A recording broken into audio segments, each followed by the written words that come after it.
welcome this afternoon to our little discussion on a very important topic.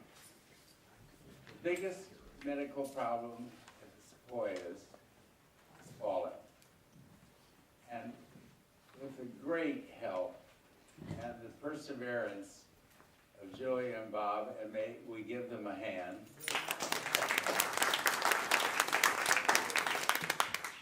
And the support of the Family Council, they have put together this group of us who are not here for sympathy, although we'll take it. But we're here to talk about our experiences about falling. And as the holiday season comes approaching, it's getting here, it's even more important at this time of the year to be very cautious of our environment. It's a big contributor to standing straight and not falling. I'm going to briefly review, as the others at the panel will do, talking about our personal experiences. How many in this room have fallen? Hello? Are we preaching to the choir? The point is that April the 21st in 2016, I was getting ready to go to bed. It's about 11 o'clock at night. I was standing by my bed, everything was fine, although there had been warnings for the previous months with a bad knee. And this is a knee that had been replaced 2 years before. Went to the doctor said everything's fine. Well, on the night of April 21st, I collapsed right in front of my bed. No warning, nothing. I just fell. I was unconscious, woke up and realized I was in a lot of pain, went out again, started screaming because I had no medical alert, I had no way to get to a phone. And while doing this screaming, that went on until 5:30 the next morning, in and out of consciousness. I knew that my neighbor, I was aware enough that I knew my neighbor Louise gets up early. And so I kind of timed it thinking she might be up, so I started screaming again. And the thing I've always done, and I happen to think it's a good idea, that when you're in your apartment, leave your front door unlocked, which I had done that night. And she heard me, and she opened the door, and she wouldn't come in the room. She just heard me scream. She said, "I'll get security," which she did. They immediately called the ambulance, and they came up and said that you've got a problem, and I said, "Tell me." And they ripped open my jammers and put me into the hospital. I went to the Trauma Center General Hospital, where they found that I had broken my lower leg.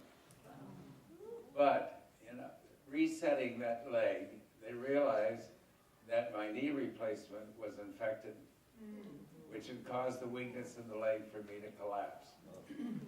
The second day I was there, I had a heart attack.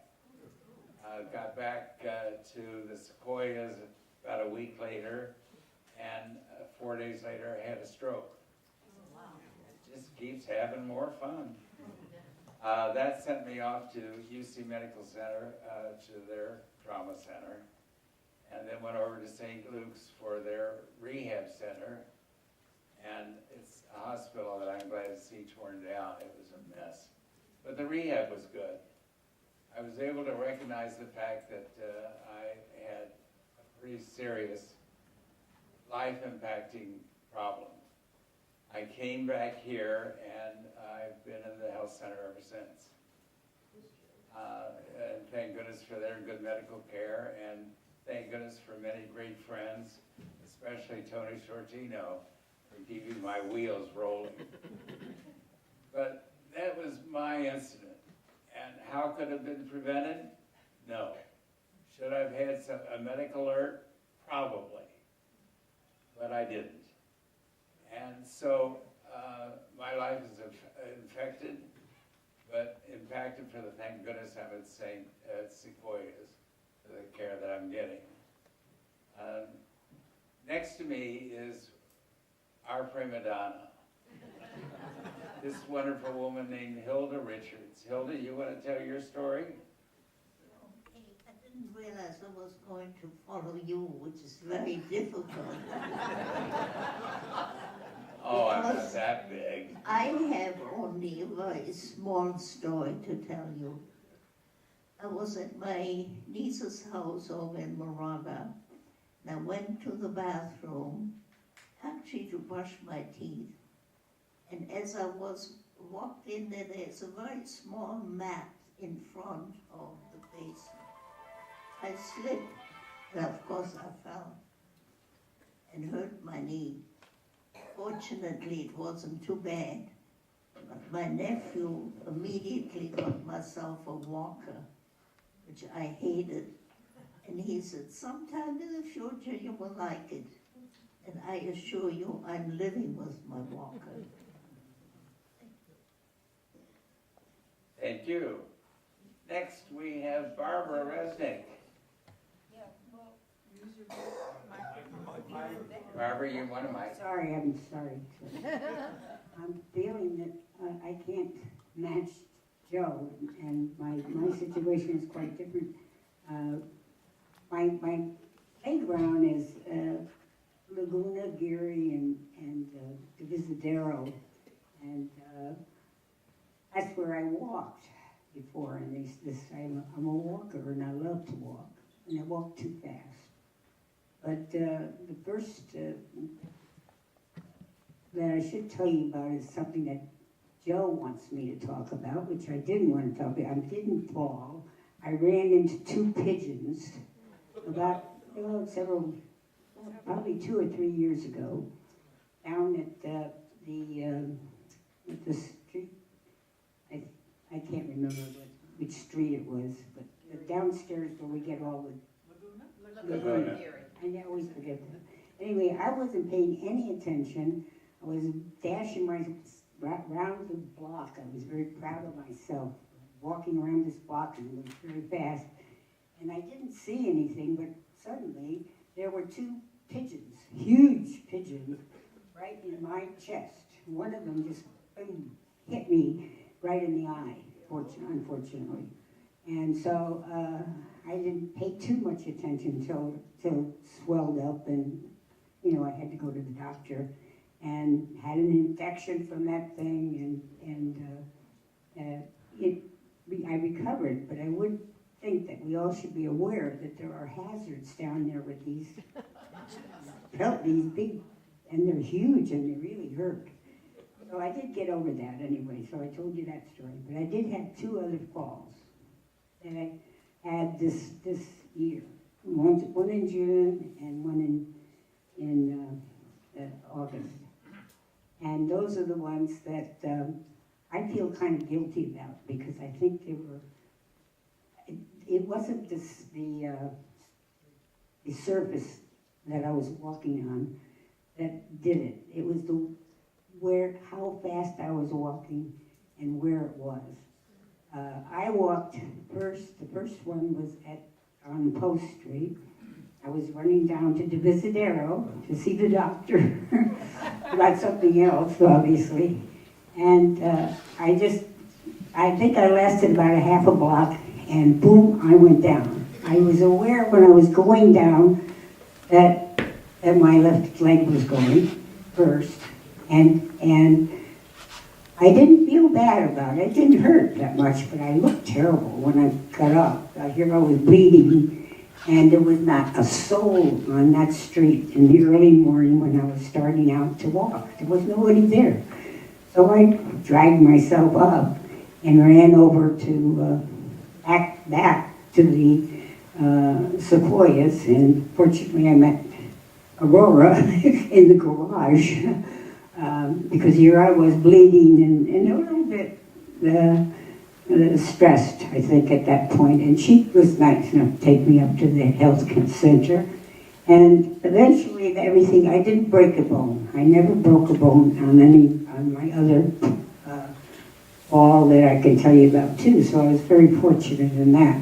But I looked terrible, the eyes and the swelling and that sort of thing. And it lasted for each of those 1 month. for me to look like a person again. So I think I was lucky. But what happened was, in terms of, I think, that I found out that I wanted to go back and see these two places that I had fallen. The one on Post Street was perfectly okay. There was nothing wrong. The one on Geary Street was when you get to the last block, there's a little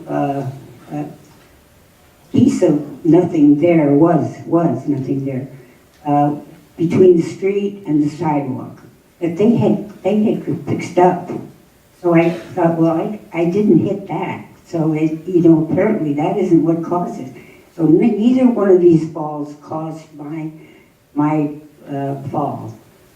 But in the meantime, I had some problem with the calf of my leg, and went to the doctor to see, because I thought I was having some problem with circulation. So they did all these tests, and what they found out was that I have definitely a very weak leg on the left side.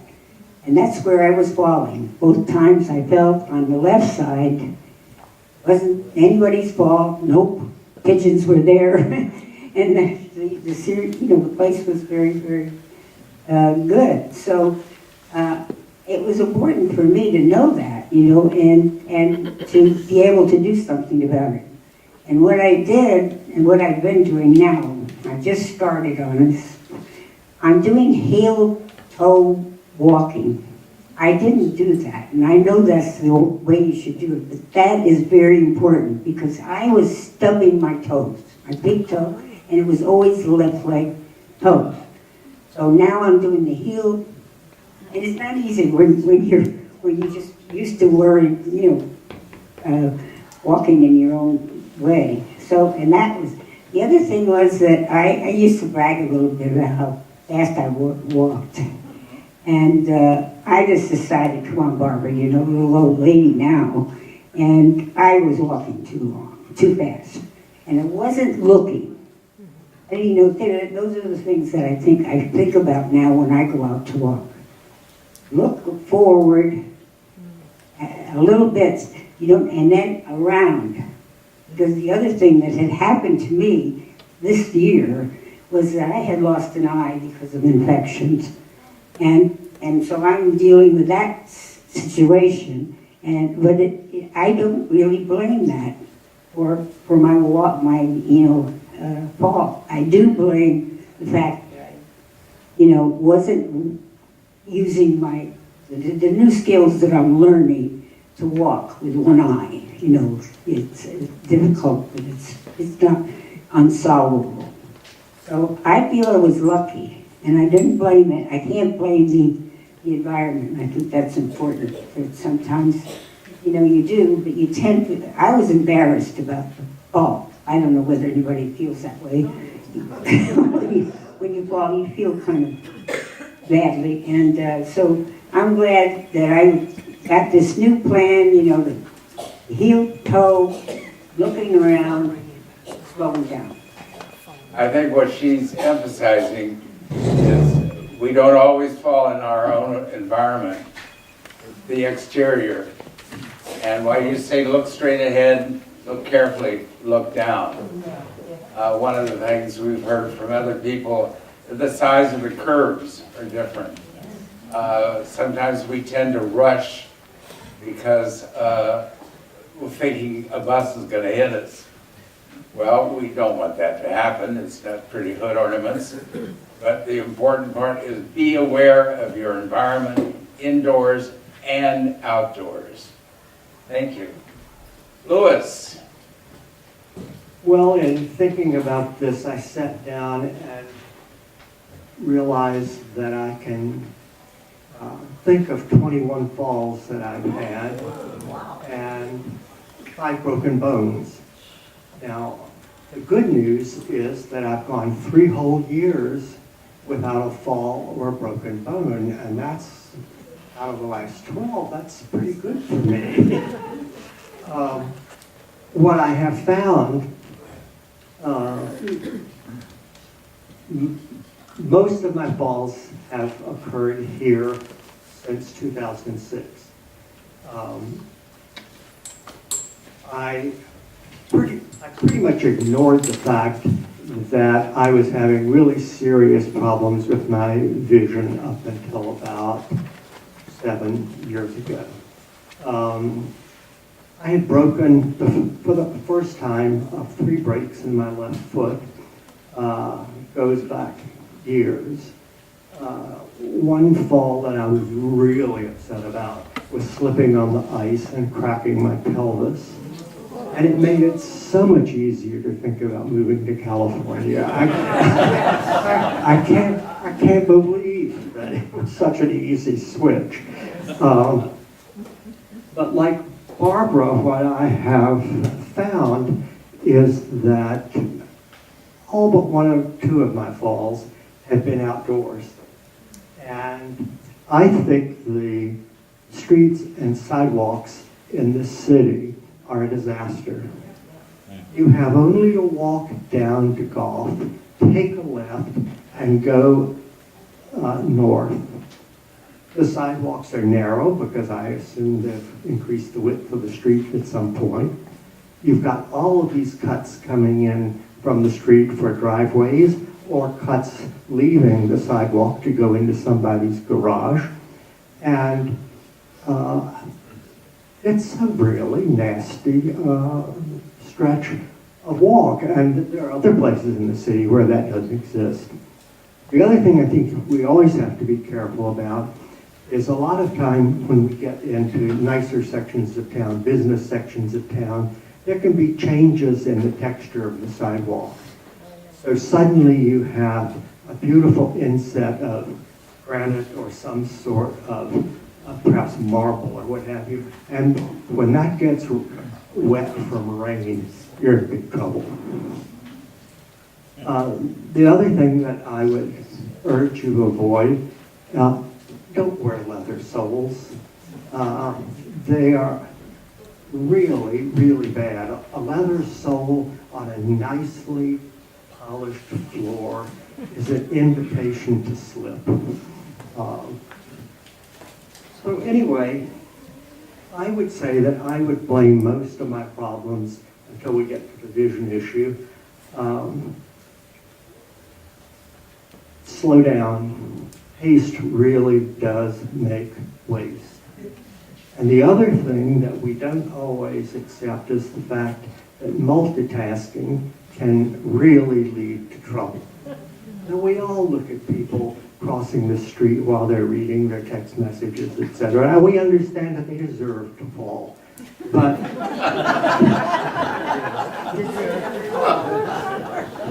sorry about that. But in fact, just walking along with someone and talking and not paying attention to where you're going can get you in trouble really fast. And I cannot tell you how many times I've misjudged the height of a curb, missed because I wasn't scanning way ahead, and then coming back to look in the immediate proximity.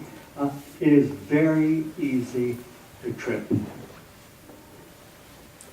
I would say that maybe the most serious fall that I've taken was upstairs when, for no reason at all, I fell backwards. I might have passed out momentarily, I don't know, but I caught the part of my back just under my shoulder on the corner of a marble table, and the result was 3 broken ribs and a punctured lung. Now, the punctured lung was actually good for 4 days in the hospital, so that, and a big stockpile of pretty good painkillers. But eventually, I had to come to terms with the fact that I can't see. I've only been legally blind for about 2 years now, but I have no peripheral vision. The doctor asked me on Monday, he said, "Are you still driving?" and I said, "I'm not." But would you believe the last time, a year ago, I went to the driver's DMV, I was thinking I would be getting an ID card. I told the guy I'm late getting here, my license is expired. And he said, oh, you're only a day late. Go over there and take the eye exam. Well, 5 years ago, I had all but failed it. This happened to be a really good day. Straight ahead, read those little letters like nothing you've ever seen. Went, took the test, and they gave me a driver's license. Now, I thought surely that in this age of computers, that somewhere I would be listed as having a placard so that handicap parking, and that there would be some way of knowing that when they saw me coming to get a driver's license, it should have been a no-no. Anyway, you need help driving, you call me. I'm your man. I find the first thing I do when I fall is I try to make sure that both wrists are still working and that the knees are good. So you can take your time unless you're in the middle of an intersection. And when that happens, and you know the bus that you're about to get on, if you're lucky, is coming, you move out of there really fast.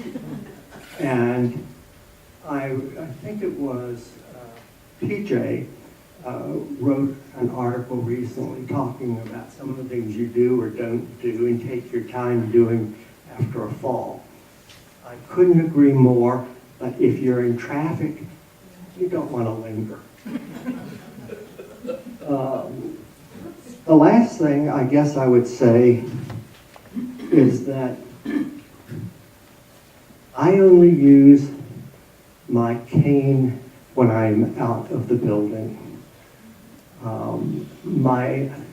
Well, at one point I had 9 different eye doctors, but I'm down to 2 now.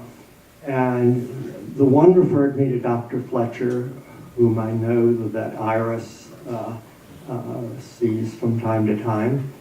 And he put me in touch with Laguna Honda, and I did, on 3 different occasions, 5-week programs learning to use the sweep cane. And the one doctor told me, if you ever come in this office again without that cane, I will pull out your fingernails. And he said it with a kind of certainty that made me think he might be serious. But what I found is that in the long run for me, the regular cane, the white cane, works pretty well. And people are really uncommonly generous and kind when they see that cane. Let me tell you, I feel badly when some little lady who is in bad shape offers me her seat on the bus. I don't take it.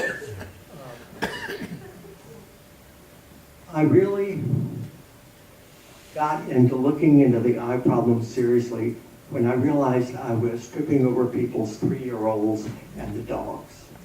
And I thought, somebody is going to be mad as hell, and they're not going to know that I have a problem. And the cane is a wonderful way of sending out that information.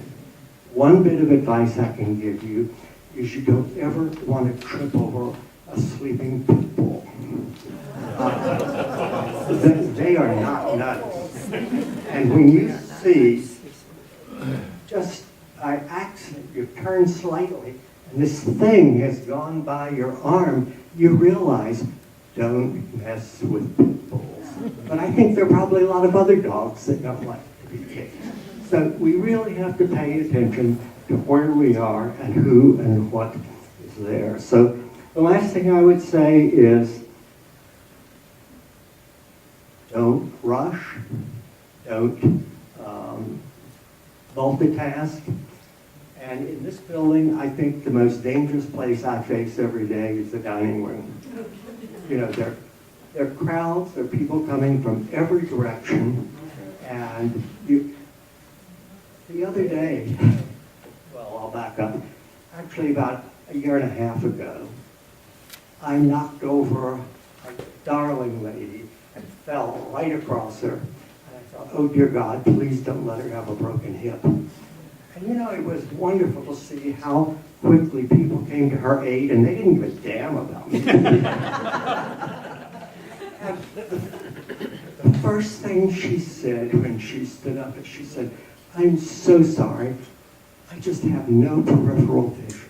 And I turned to her and I said, that's exactly why I ran into you.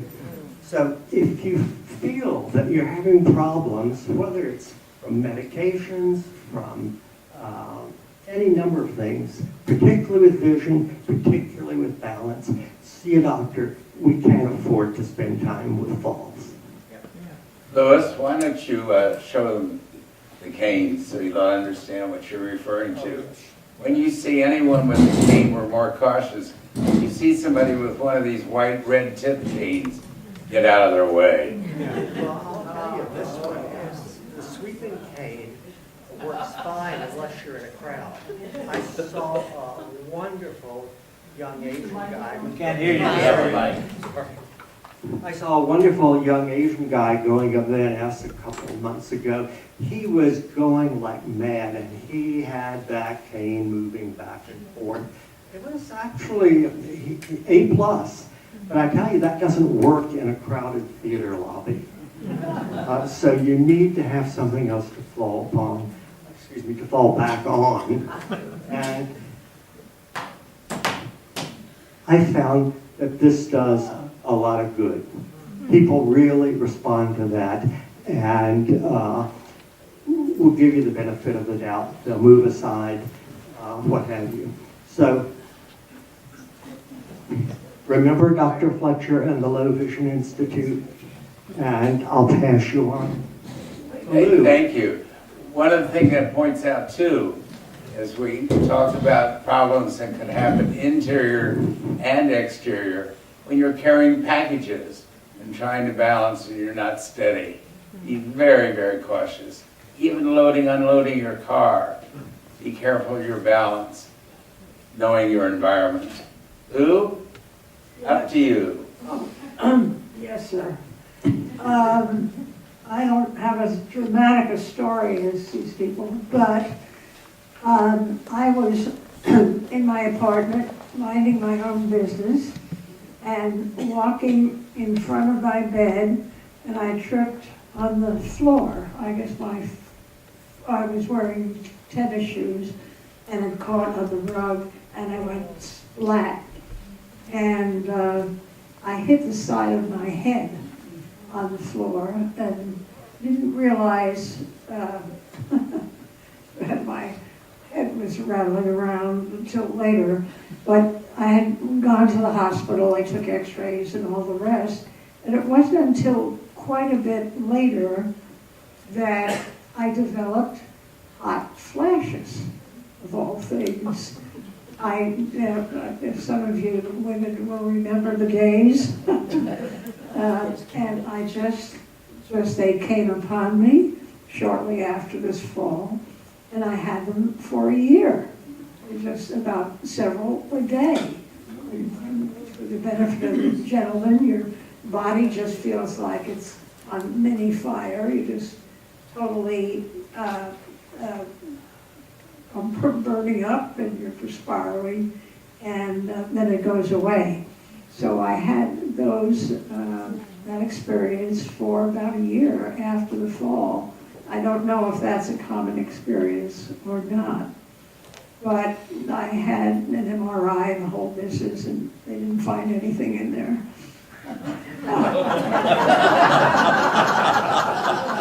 I was reassuring, I knew that. Yeah. So I think where you're, whatchamacallit, if you don't have one, you should get one of these things to call emergency in case you do fall. I think it's very important. And you can't have too many telephone extensions, so this would be helpful. Let's see. I think the important thing is to really watch your step. And don't be in a hurry, watch your step and pay attention. And all will be well, my children. With that blessing, we'll move on. But the point is that you just don't know when or where. As you see by the demonstration of those that raise their hands and falls, if you haven't, you will. So just be prepared, and we're very lucky this afternoon. We're going to skip ahead a little bit because they're here on overtime from the rehab center. We have April and we have Chris, and they're going to demonstrate a little bit and grab a mic on the way up from the table, demonstrate some of the precautions they want to give you about the potential, when it happens, what to do about it. Thank you, Joe. We appreciate that. For anybody who doesn't know, I am Chris. I am the PTA here. This is April, my lovely boss. So if I ever do anything wrong, go to her. You need to get out of your way. No, if everyone can see. Yeah. Let us know if you can. Great. So, You want to use the mic. oh yeah, sorry. Really quickly, that was great. I will summarize really quickly. I think what each of you touched on, and this is just from our experience, from what you'll find on the internet, from what you'll find in research studies, sort of the main points of fall prevention. See your doctor. Find out, do a medication review with him or her. See if you're taking the right vitamins, any vitamins, calcium, vitamin D, all of these things can have an effect on falls. Have you had recent falls or an increase in falls? Because that could be indicative of a change in your health status, which your doctor should be aware of. Get your eyes checked. The list goes on, but check in with your doctors. It's a good way to make sure you stay on top of your health. Keep moving, keep active. All these people talked about how much they love to walk, how active they were. That is paramount. Whether you do exercises on your own, walking, low impact stuff is great if you want to have PT sessions for personalized exercises. Anything you do is great. Just keep moving. Use it or lose it, right? Wear sensible shoes. No flip-flops, no leather-soled shoes, no high heels. Good shoes, okay? Simple things.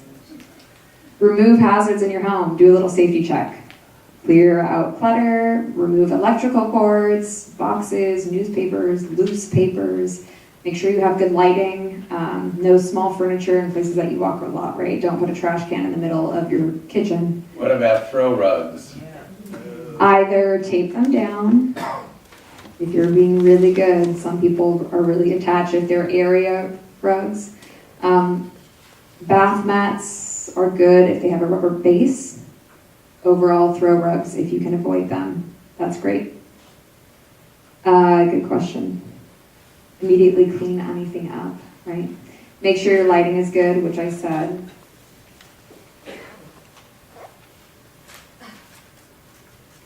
Oh, and use assistive devices, right? So we'll show you really briefly and go over the basics of cane or walker.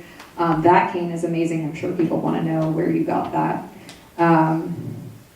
But Dr. Prieto, for anyone who has seen him, always says it's easier to use a walker than it is to use a walker with a broken hip.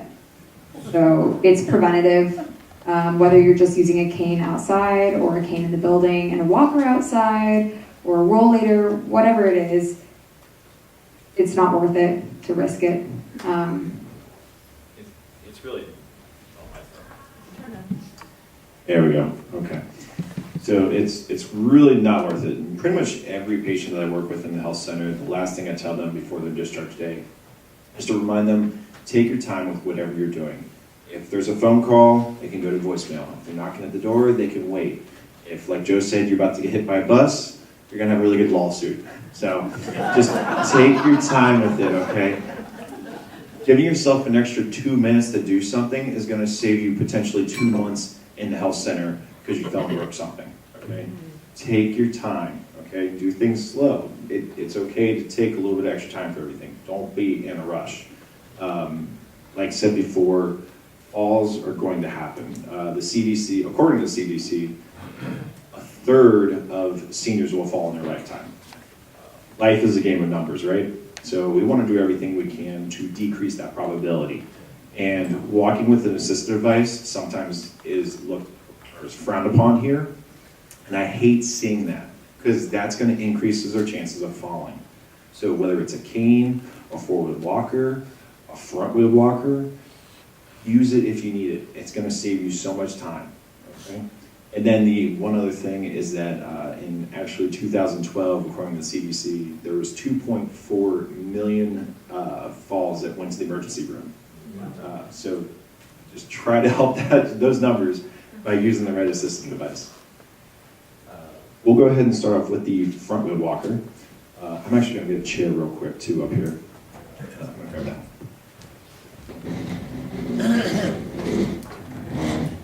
All right. So we have a front wheel walker. For those of you who don't know, they're great because they're pretty compact. They're easy to close, lightweight. You can throw them in the trunk of a cab or a family's car. Thank you. So 2 wheels in the front, no seat, which I know people like the rollator for, but this is going to show you how to walk around. So one main thing is that you always want to keep it in front of you, okay? People get these walkers and they're kind of loose with them. They'll put them to the side and grab something else. They'll reach over them. They walk up to something and immediately push it aside before they go to sit down. Something like this, not what you want to be doing. You're using it to support you. Let it support you until you're seated and resting, okay? So this is how you want to walk up to a seat, a bed, a seat, ideally a chair with armrest, right? So your back of your legs are touching the chair. That's when you can check around your shoulders, see if you're in alignment, reach one hand back, then the other, then bend forward and sit gently, plopping, okay? Stand up the same way, hands back for sit and stand. You don't want to pull on the walker to get up. There's no support, it's not attached to anything, it's only to support you once you're standing.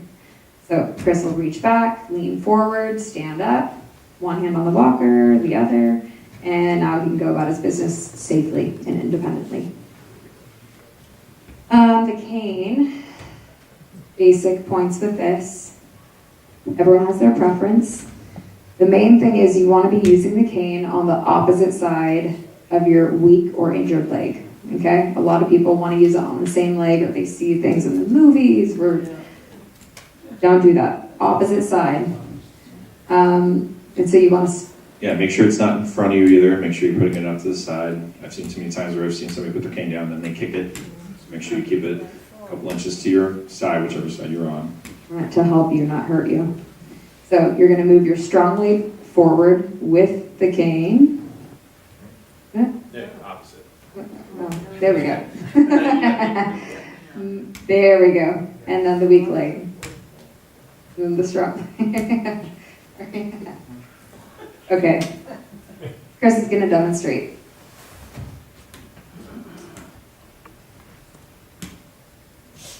On his side. He's going at a steady pace. In this situation, which leg would be his weak leg? Perfect. Great. Questions on the cane? Well, I guess we can ask questions later.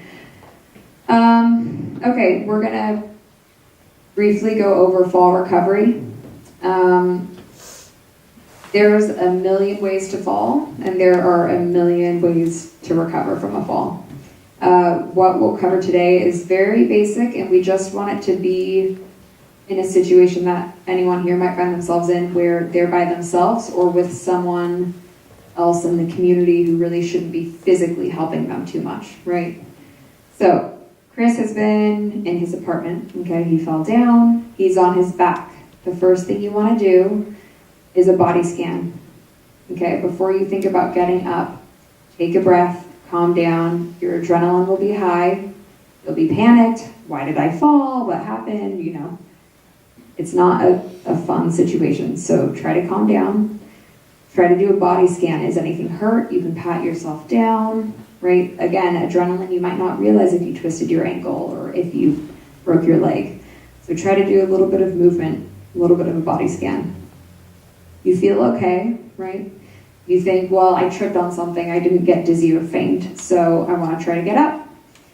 He's going to bend one knee, reach his arm across his body, the same as the knee, roll to the side, so he's also going to turn his head and roll over onto his side so that he can get on his stomach.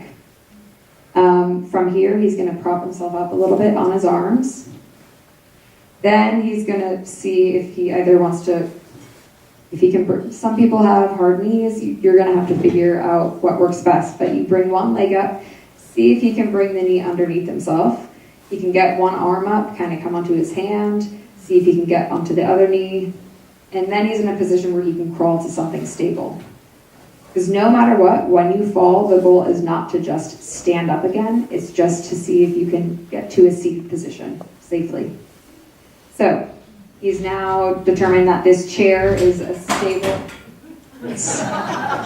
not safe, stable enough place for him to try to go. If he's alone, he's going to position himself right in front of the chair. Okay, you're not going to pull it just like the walker. You're just going to use it for support. So he gets one hand on the chair, maybe the other. Now he's going to try to get one leg, one foot flat on the floor. Okay? Then he's slowly going to see if he can lift up, push up from his arms, lift up, and get his hips high enough to twist into the chair, or his other foot down so that he can pivot. Okay, at no point did he stand up and then go to sit down, right? He's just trying to get up into the chair. Now he can better assess himself, get a better sense of why he fell, if he's hurt, wait for help, call for help, right? It's just a better position to be in. If he had fallen on his stomach, you would just take out the part where you roll onto your stomach. Okay. That's all great if you tripped. If you fell because you fainted, you're not sure why you fell,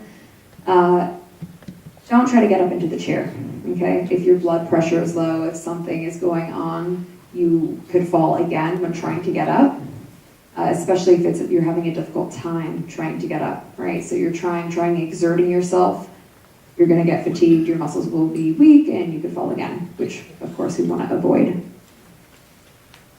If someone else is there, they do hear you, don't try to encourage them to help you up right then. See if they can get help right away. That's the first thing that should happen. Yeah. So if one of your friends is around, don't say, oh, help me up, help me into this chair. No. Say, go get someone. Or if you're the person who finds someone on the ground, let them know you're there. Tell them verbally, I'm going to go get someone and I'll be right back. You can call down, you can go find someone. If you are that person, again, don't rush. Okay, the situation is known, you're going to go get someone, we don't need somebody else falling on the way to get help. If you are there, or if you're in an unsafe place like on a curb and you want to get out of the street, don't physically try to overdo it. If you are going to help at all,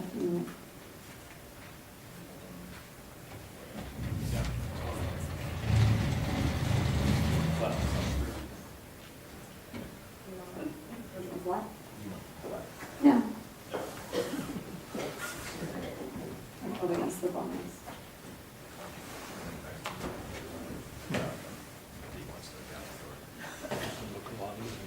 Okay, so if Chris was on the ground. Okay. and I was here, you know, I'm here and help is coming, or he's not really that injured and he is doing it himself where he is about to get up, right? So his hands are on the chair. Oh, I was going to have you spin around. Oh, I thought you were trying to correct me. Oh, yeah, no. Oh, well, I would have him get in this position, right? If you're not in a place, if you're not here and you can't run and get a nurse, at least you know how to tell him how to do it, right? You can talk him through it, help keep the person calm and say, get on your hands and knees, position yourself on the chair. You can help stabilize the chair, right? There's no chair. You can use a couch, you can use a mat, you can use, well, it's like outside a bench or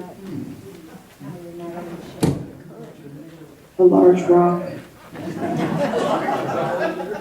I don't know. The sidewalk isn't great, don't sit on the curb. Some on stairs. But let me ask you a question, if I may. The tendency of all of us when we fall is, oh, I'm okay, I'll get up. What we don't realize, and you're going to hear a bit later from David Oka, is that we're in shock. And this subconscious tells us we can get up. What do we do? Yeah, stay down, stay calm. As long as you're in a safe And place. encourage someone else, if you're watching over them, to make sure they stay down. Right, and your presence will help keep someone calm, right? I'm here, let's just wait till someone else can get here and help us or assess you. Let me just call an ambulance. It looks like you might be bleeding or hurt, or, right? We don't know what's going on. Anyways, if Chris is here, you can either stabilize the chair or whatever it may be. Don't physically try to hoist him up, right? You're gonna end up hurting your back or something else. So have him get that one leg up,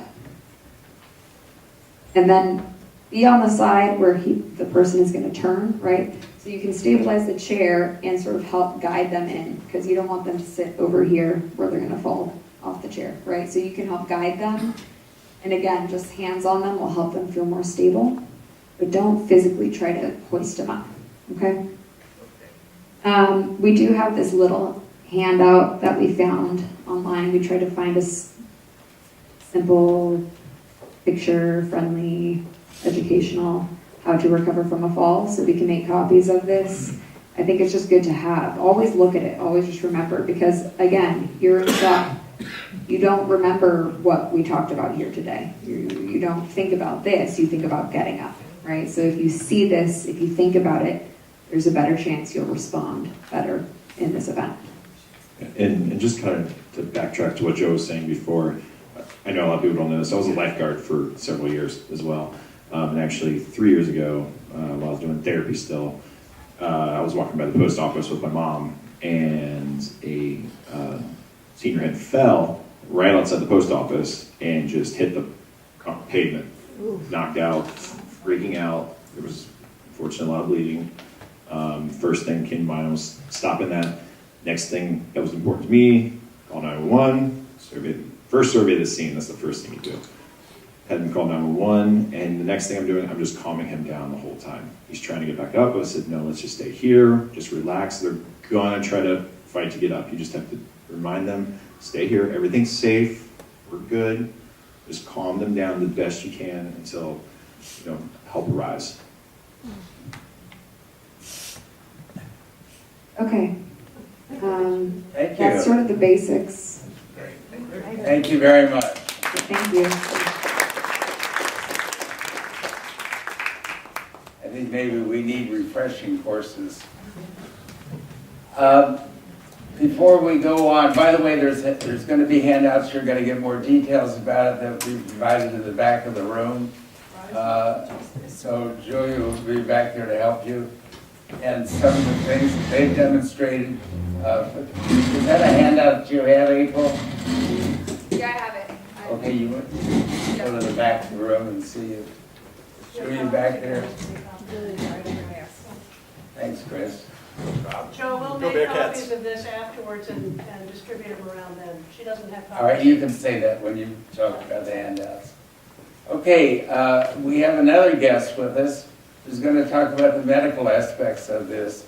Again, the pros and cons, sometimes repeating some of the things you've already heard, but you cannot hear it enough. Let's welcome David Oka. Yay! We could only cheer up his shirts. Hello, everyone. I'm gonna actually get up on the stage so I can see everybody. So when Chris and April kind of mentioned again and again, first thing you want to do is when you fall, please stay down. And of course, if you want to reach to the phone, you can hook the phone, or you can go to the bathroom and pull the cord. I noticed that a lot of people make the bathroom pull cord much shorter. But please don't do that. Please leave it alone. I hope you understand what I'm trying to tell you. Lots of people make it about this show, but when you fall, you cannot reach that high. So leave it alone. And there were a couple of people who was very smart. When they were taking a shower, they actually pull the cord inside the shower room. And it just happened to be this lady fell inside the shower. But because of that cord, she pulled the cord, and I went in there within 5 minutes. So please try to think that way. You just never know when it's going to happen. David, does that cord reach all the way around the shower door to get in? Well, this person's it did. But I'm gonna actually, we can kind of take a look at it afterwards if that actually reach or not. I'm pretty sure we can get the longer strings to make it even longer so that you can actually do it in the shower room too. What I was gonna tell you. So when fall happens in your apartment, just like I said, use the code or the off-hook phone to let us know. But if you are frequent fallers, I want you to start thinking about getting those Medical alert. medical alert. Yeah, there are so many different kinds, which I believe Julia has made a list of all the different companies which can provide a different kind of level of the care, different kind of services. Sorry, and they are very helpful. And what was it? Well, the interesting thing about them is you'll see with the handout that they come in different scopes of coverage. For example, the basic one just covers your apartment. But now they've perfected it that it can tell if you fall. There's a job that immediately sets off an alarm and contacts the phone that they've been asked to get in touch with. But at the same time, I want you to know that more than 90% of the fall happens in your own apartment. And so having just an alarm system in your apartment, that actually helps quite a bit. So, and when you push the alarm, this loud alarm starts going, and then somebody's gonna ask, do you need a help? And when you say you need a help, or if you do not answer, they will call. Most of the companies now, they can contact us, which means they will call our security guard first, and our security guard call nursing. And after that, nursing is gonna, of course, visit your apartment. And that's what happens if you fall within our building. And if it's happened outside the building, please try not to get up. Just ask for help and then tell them, please call 911 or whatever needs to be done. Going back again, there are people who always tells me, just get me up. But that is the worst thing we can do. We do have to check the blood pressure and all the stuff before anything else. And please don't be afraid to tell the nurses that you have a fall. Even I actually want to know if you fall, please let us know right away. Nursing is 24 hours. Of course, clinic is now open 24 hours, but the health center is open 24 hours, and nursing is always available here in Sequoias. So please let us know.